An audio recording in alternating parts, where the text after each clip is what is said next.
been talking about it for a few months now, and we're going to talk about it a little bit more because the 12-team college football playoff is almost here. We know who the teams are. We know what the odds are.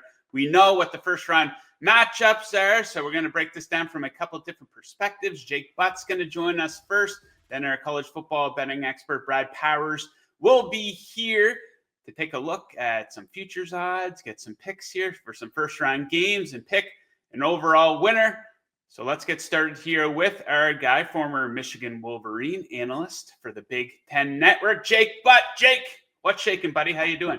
I'm doing great, man. I mean, holy cow, what a ride it has been to get here. And we thought the 12-team playoff was going to be satisfying, and we're here, and it's already chaos. People are already talking about what changes need to be implemented next year. So it's nuts. And you got guys, how about this? You got guys entering the transfer portal, but saying, I'll stay with my team through the end of the season. You got like Ohio State's backup quarterback, SMU's backup quarterback. It's freaking chaos, man. I can't make sense of it. Okay, so let's get into it. We know who the 12 teams are. Did the committee get it right with the 12 teams and how they seeded them? All right, so, it depends who you ask. You ask Alabama's athletic director. No, they didn't. You ask SMU. Yes, they did. And I don't think there's a really clear I think they got it right. Okay. I'll say they got it right. I believe Alabama, some of the things they've been talking about having to reschedule, consider who they scheduled and all this stuff. Listen, you guys lost Alabama to some average teams. You put yourself in this position. You had the opportunity to win, and you fell short as heavy favorites. That's not the making of a championship team, though, of course, Alabama is talented enough they could have made a run.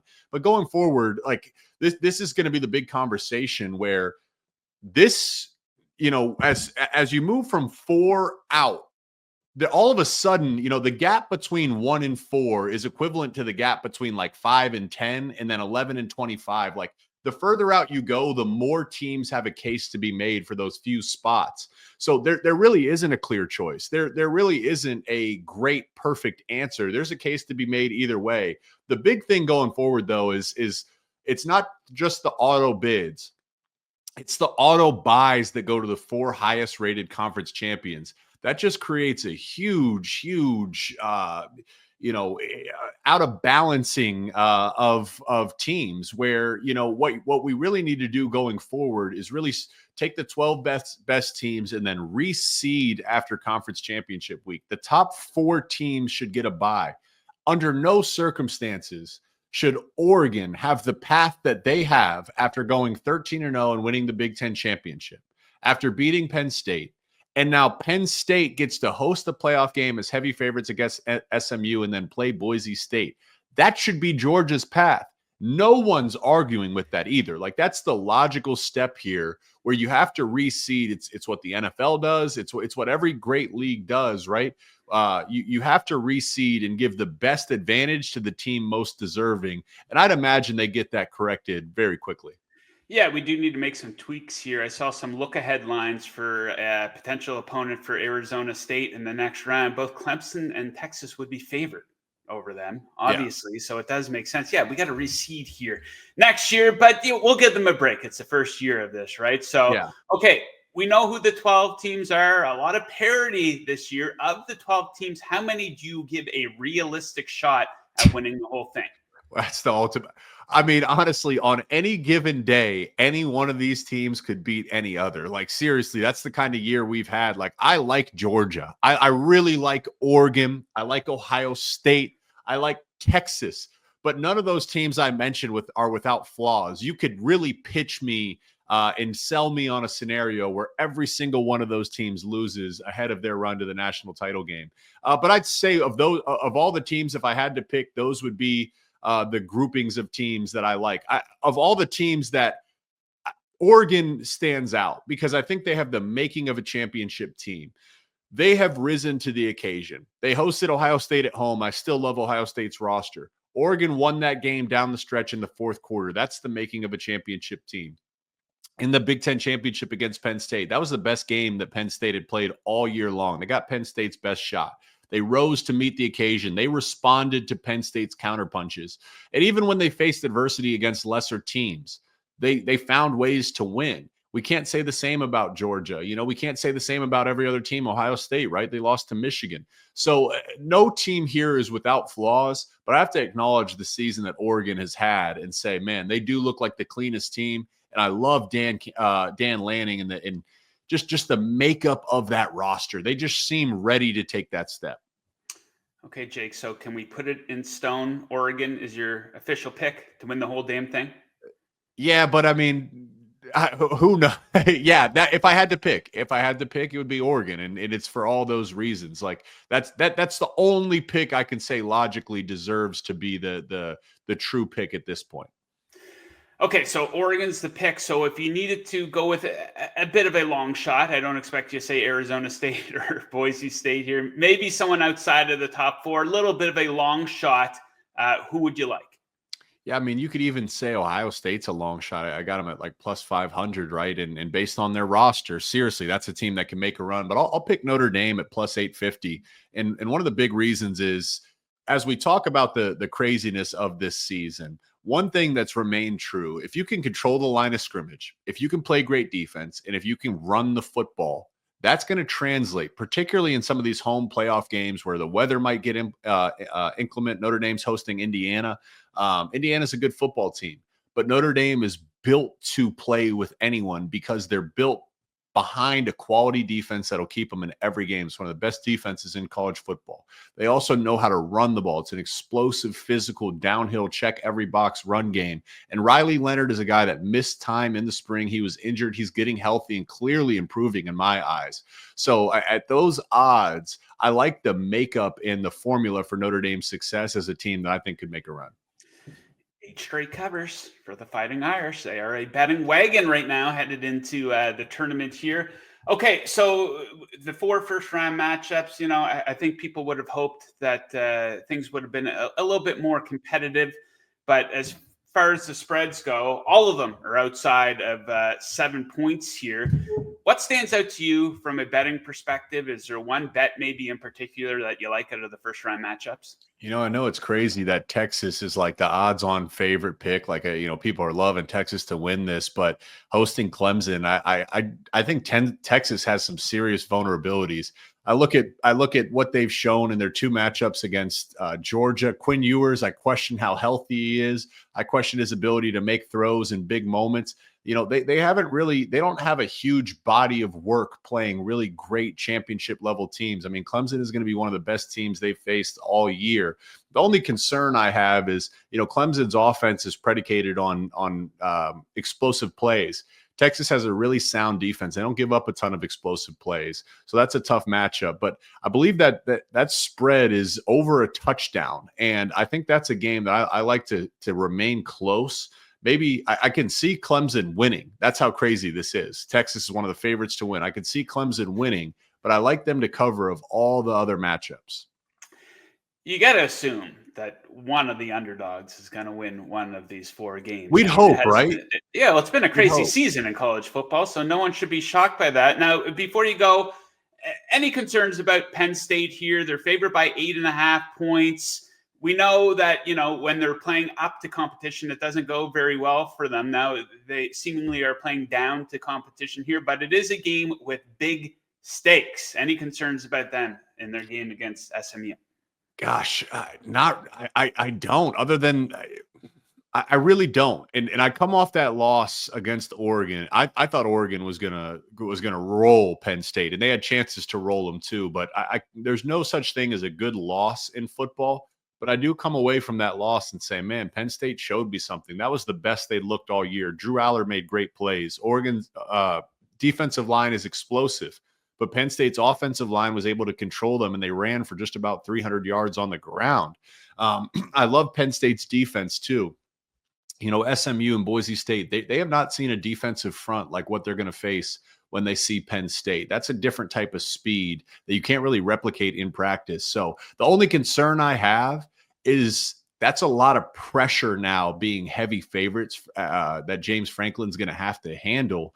And we've seen James Franklin fall short in big pressure moments. So my goodness, though, I just this is so new. I don't know what to expect. I have no history of James Franklin against SMU or Boise State. I don't know any of this stuff, right? We're figuring this out as we go. I think that's the most exciting part of what we're going to get to watch going forward.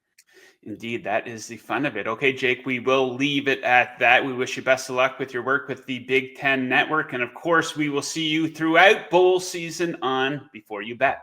Always a pleasure, Joe. All right, next up, if we're talking college football betting, we're talking it with our guy down there in Las Vegas. Let's go to him, our guy, Brad Powers in sunny Las Vegas. Brad, how you making out today? Hey, doing well. Thanks for having me as always. All right, Brad, let's get in and out here. Let's rip through these first-round games. We're going to get your favorite long shot to win the whole damn thing, then your best bet to win the whole damn thing, and who you think they will play in the final. Okay, so first up, Indiana taking on Notre Dame, the Fighting Irish favorite by 8 points here, total of 50.5.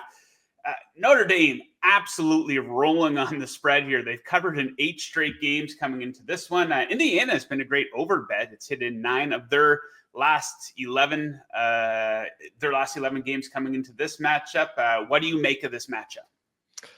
Yeah, I mean, it's tough on a couple different fronts. Number one, Indiana's been super impressive, covered 9 of their 12 games. You mentioned that the high-scoring, high-flying team. Problem is they haven't played a tough schedule. In fact, they have played the weakest strength of schedule of any team in the Power 4 conferences this season. So, yes, statistically they've been dominant, but I look at, when they've had to step up in competition and play Michigan and Ohio State, that was 2 of their worst performances of the season. They didn't cover either one of those games. But as far as this game goes, where am I finding value? It's more on the over. I trust, both teams. The trend lines are there for the over. You mentioned the Indiana trend line as far as their over. I look more towards Notre Dame. I think the market thinks that this is kind of a lower scoring under team, by their defense. Really, the reality is, after the first 2 weeks of the season against A&M and the Northern Illinois loss, this Notre Dame offense has been among the best in the country. And in their last 10 games, 7 of the 10 have went over the total. They've gotten the passing game going. I made the total 53. I think it's being suppressed because people are scared. Oh, outdoor, close to Lake Michigan, could be some weather. Even if it does snow, I think people forget snow is advantageous towards the over. And speaking of snow, Indiana just played in snow and scored 66 points against Purdue on a snowy field.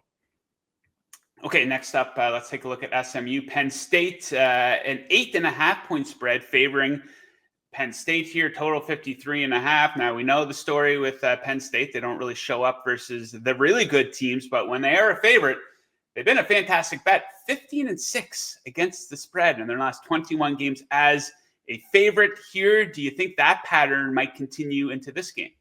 I do. I lean Penn State for a variety of reasons. You mentioned it. James Franklin in the big games. And you could say this is a big game, but obviously playing with expectation being the favorite, he takes care of business. And, on top of Penn State looked the part against Oregon, even though they lost the game and didn't cover, they ran for 300 yards and averaged 8.7 yards per carry. That's a winning formula this time of the year if they continue that. SMU, obviously great comeback against Clemson, but played a little tight. It was a big stage. This stage is even bigger. And by the way, speaking of the stage, we're talking about a whiteout Penn State on the road. This one weather could impact. I know it gets cold in Dallas, but still we're going Dallas to State College, Pennsylvania, especially this time of the year, is a little different. This might be the biggest atmosphere they've ever played in, SMU, at least back 40 years. So I'm not sure that they can handle it. I'll take Penn State. I'll lay them 8.5 here. Okay, next up, we're going to put this one in the best bet category for you, Brad. It's Clemson taking on Texas, who is favored by 11 points, total of 51. Now, Texas, they've steamrolled a lot of inferior competition all season long. They've been a really good under bet here, too, under an 8 of their last 9. Now, do you think this pattern of steamrolling inferior teams will carry over into this one? I do, and I'll let the hat do the talking here as far as a couple of bets on this show and preview. But as far as this individual game, you're right. They have taken care of business as far as being a decent team as a favorite. And to me, the value here is their last 2 games, though, where they only won by 10 against Texas A&M, a game that if you dive into the stats, they probably should have won by 31 points in that game.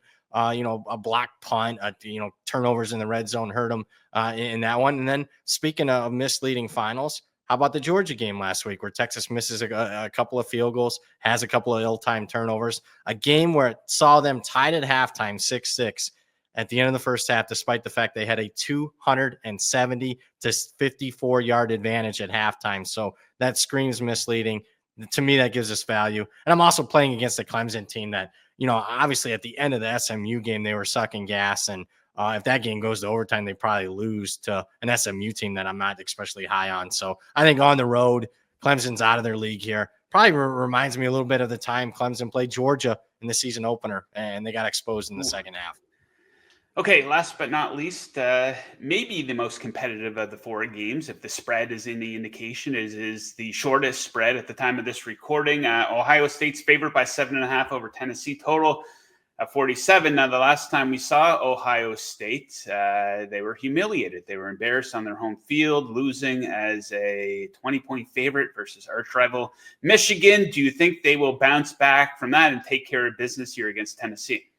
Well, I think Ohio State wins, but this show isn't about, picking winners. It's about picking winners against the spread. Yeah. And I'll take Tennessee plus the hook above a key number. I trust Tennessee's defensive front against that banged up Ohio State offensive line. Last we saw as they continue to call plays into that, interior of the Michigan defense. We'll see if they continue to do that here. But the problem that I have with Ohio State is their head coach. And maybe even a questionable atmosphere here. What you're thinking, questionable atmosphere? They're playing at home at night. The problem is Ohio State doesn't have early success. I thought Kirk Herbstreit made a great point. The Boo Birds will be out. They want Ryan Day fired. So I think it's imperative for Tennessee to at least have a good start. The home crowd could turn on the Buckeyes. Matchup-wise, I like that defensive front against Ohio State's offensive line. And I don't like Ryan Day in a big game. We've seen the Michigan game the last 3 seasons coming up short. The bowl game, obviously, against Missouri came up short. Against Oregon, went as a favorite, lost that game earlier this year. So I don't trust him in a big game. Let's go Tennessee plus 7.5. Yeah, if they get off to a slow start, the fans could really turn on them in that one. Okay, so I think you can make a case for a handful of teams winning the whole damn thing here, but a lot of fans, they might not have a horse in the race, and they're looking for what they call betting value. So if you need to take a long shot to win the whole damn thing, who would you go with? Yeah, I don't know if it's a long shot, but it's a team not in the top 4 as far as the favorites. It's the team, in my opinion, that has the best pathway in this bracket. And it's the 6th seed, believe it or not. It's Penn State. As long as you can find 6-1 or better. But they're the 5th favorite. But looking at their draw, obviously, I just mentioned they get SMU at home where they're more than a touchdown favorite in that game. Then they win that game, which I expect. They're going to play Boise State. So what's the spread in that game? Well, they're going to be a double-digit favorite against Boise State in that matchup. Meanwhile, the teams like Georgia's going to have to probably play a Notre Dame, and Oregon's going to have to play an Ohio State. And then speaking of Georgia, if they play Georgia, let's just keep, furthering the bracket. Georgia's probably playing with a backup quarterback if they play them, or they're getting Notre Dame off a very physical game against Georgia. So I just think the pathway is there for Penn State to at least make the championship game. So I'll take 6-1 to win it all. Yeah, everything could break in their direction. Okay, so that's a bit of a long shot here, but if you need to stake your entire reputation on it, Brad, who's winning the tournament and who are they beating in the championship game? Well, I don't know if I'm willing to stake my reputation on anybody this year in college football because there's no dominant team.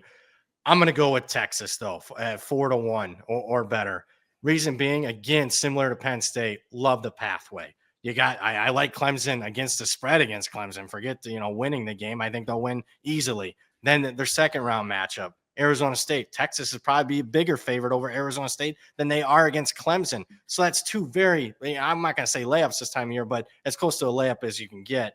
Meanwhile, you look at the semifinals, they're going to be playing the winner of Ohio State, Oregon. That'll be a war between those two. So I think they'll get a banged up team regardless there. And then I expect them to be playing Penn State in the championship game. And they're better than Penn State, more than a field goal favorite in that one. So you add it all up, it's the most advantageous draw of any team. I'm taking Texas here to win it all. All right, Longhorns, baby. Okay, Brad, we will leave it at that. But, of course, you will be with us throughout all of bowl season, every Monday, every Friday on Before You Bet. We're going to hit on pretty much every single game. I think we'll touch on these games again as we do get a little bit closer to them. There's bound to be a little bit of my line movement perhaps. So thanks for joining us today, Brad, and we will catch you on Before You Bet. All right. Sounds good. Thanks for having me. Yes, sir. Okay, that is it for our look at the first ever 12-team college football playoff. But we're not just covering the playoff here at Covers. We're covering all of bowl season. We're going to be all over it from a betting perspective with both Brad and Jake Butt. So make sure you keep it locked in here on Covers. Make sure you are subscribed to the Covers YouTube channel. Thank you guys for tuning in. Best of luck with your bets, and we will see you on Before You Bet. Yeah.